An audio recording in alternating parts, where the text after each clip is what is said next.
দেখো এই যে আমাদের কাজটা কি, আমাদের কাজটা হইলো এই এই এই জিনিসটা পরীক্ষা করে দেখানো। কীরকম? জি। যেমন এখানে বলছে দুইটি বই সমান্তরালভাবে পাশাপাশি রেখে মাঝখানে ফাঁকাটিতে 4 থেকে 5টি মার্বেল রাখো যেন একটি আরেকটিকে স্পর্শ করে থাকে। তো আমরা দুইটা বইয়ের মাঝখানে 4 থেকে 5টা রাখলাম, একটা আরেকটা কি করছে? স্পর্শ করছে। করছে নেই? জি করছে। করার পরে এখন একটি মার্বেলকে টোক্কা দিয়ে বাকি মার্বেলের সারিকে আঘাত করো। দেখবে একটি মার্বেল দিয়ে এক পাশে আঘাত করলে অন্য পাশ দিয়ে একটি মার্বেল বের হবে, দুইটি দিয়ে আঘাত করলে দুইটি মার্বেল বের হবে।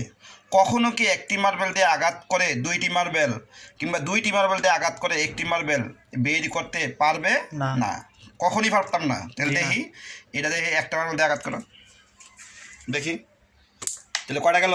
একটা। একটা। আরেকবার দেখাও, এটা একটা একটা দিয়ে দেখাও, একটা দিয়ে দেখাও আরেকবার। ওকে। ঠিক আছে, দেখো এগুলো কটা বাড়িল? একটা। একটা বাড়িল। এবার দুইটা দিয়ে দেখাও, দেখি দুইটা দিয়ে যাবে নি। দেখাও, এই যে আরেকটু আগাও, তাহলে কটা বাড়িল? দুইটা। আরেকবার দেখাও এটাতে,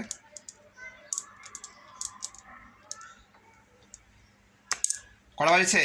দুইটা বাড়িছে নেই? দুইটা বাড়ছে। দুইটা বাড়িল না? আরেকবার দেখাও এটাতে, ওকে। আরেকবার দেখাও। এই যে দুইটা দিয়ে আঘাত করলে কটা বাড়ি দাও? তো কটা বাড়িল? দুইটা। দুইটা বাড়িছে। থ্যাংক ইউ, এটা আমরা বুঝলাম তো। জি স্যার। তাহলে এইটা হলো, এটাও তোমার নিউটনের তৃতীয় সূত্র পড়ে। আর কি এটা, এটা কিসে পড়ে? নিউটনের তৃতীয় সূত্র। অর্থাৎ ক্রিয়া করলে তার প্রতিক্রিয়া করবেই। জি।